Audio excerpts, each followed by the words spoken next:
সুপ্রিয় দর্শক, সবাইকে অসংখ্য প্রীতি ও শুভেচ্ছা জানাচ্ছি। আমি শহীদুল ইসলাম। প্রিয় দর্শক, আজকে যে বিষয়টি নিয়ে কথা বলবো, এই বিষয়টি নিয়ে আমি অনেকবার ভিডিও করেছি, যেহেতু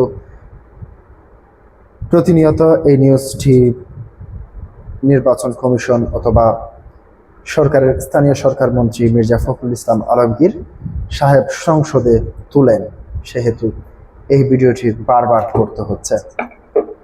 প্রিয় দর্শক, এবার স্থানীয় সরকার নির্বাচনের প্রস্তুতি শুরু করেছে সিইসি সংসদের মির্জা ফখরুল ইসলাম আলমগীর।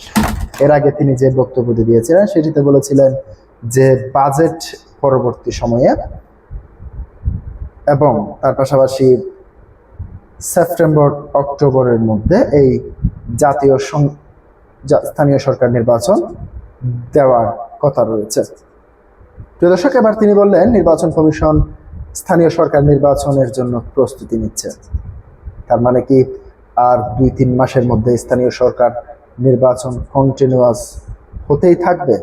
প্রথমে ইউনিয়ন পরিষদ, তারপর সিটি কর্পোরেশন কিংবা পৌরসভা, তারপর জেলা পরিষদ নির্বাচন কিংবা উপজেলা পরিষদ নির্বাচন, এই সমস্ত নির্বাচনগুলিকে ধাপে ধাপে সামনের দিকে হতে চলেছে। কি বলতে চেয়েছেন মির্জা ফখরুল ইসলাম আলমগীর সংসদে, সে বিষয়ে আমি সেখান থেকে আপনাদের সামনে তুলে ধরছি। স্থানীয় সরকার নির্বাচন সুষ্ঠু, অবাধ ও নিরপেক্ষভাবে আয়োজনের লক্ষ্যে নির্বাচন কমিশন ইসি ইতিমধ্যে প্রয়োজনীয় প্রস্তুতি শুরু করেছে বলে জানিয়েছে স্থানীয় সরকার মন্ত্রী মির্জা ফখরুল ইসলাম আলমগীর।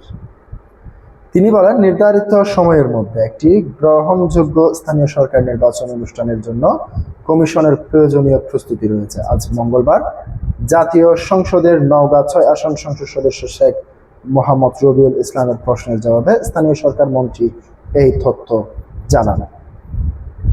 ডেপুটি স্পিকার কায়সার কামালের সভাপতিত্বে অনুষ্ঠিত অধিবেশনে প্রশ্নোত্তর পর্বে বিষয়টি টেবিলে উত্থাপিত হয়। জাতীয় নাগরিক পার্টি এনসিপির সংসদ সদস্য মোহাম্মদ আবুল হাসনাত আবদুল্লাহ এক প্রশ্নের উত্তরে নির্বাচন কমিশন সচিবালয়ের দায়িত্বপ্রাপ্ত মন্ত্রী মির্জা ফখরুল ইসলাম বলেন, প্রবাসী বাংলাদেশিদের ভোটাধিকার নিশ্চিত করতে ইসি প্রথমবারের মতো আইটি সমর্থিত পোস্টাল ব্যালট ভোট নেওয়ার জন্য নিবন্ধন পদ্ধতি চালু করেছে। আগামী জাতীয় নির্বাচনে এর উদ্যোগ অব্যাহত থাকবে বলে জানান মির্জা ফখরুল। তিনি বলেন, সর্বোচ্চ সংখ্যক প্রবাসী বাংলাদেশিদের এই পদ্ধতিতে আওতায় আনার জন্য নির্বাচন কমিশন কাজ শুরু করে দিয়েছে। গাইবান্ধা 2 আসনের সংসদ সদস্য আব্দুল করিমের প্রশ্নের জবাবে স্থানীয় সরকার মন্ত্রী বলেন, এই মুহূর্তে ইউনিয়ন পরিষদ নির্বাচন, চেয়ারম্যান ও সদস্যদের মেম্বার বেতন বাড়ানোর কোনো পরিকল্পনা সরকারের নেই। জেলা পরিষদের সংসদ সদস্যের ভূমিকা সম্পর্কে এক প্রশ্নের জবাবে মির্জা ফখরুল বলেন, সংশ্লিষ্ট জেলার সংসদ সদস্যরা জেলা পরিষদের উপদেষ্টা হিসেবে দায়িত্ব পালন করবেন। তারা পরিষদের কার্যাবলী সম্পাদনে পরামর্শ দেবেন। প্রিয় দর্শক, আজকে পর্যন্তই। আসসালামু আলাইকুম ওয়া রাহমাতুল্লাহ।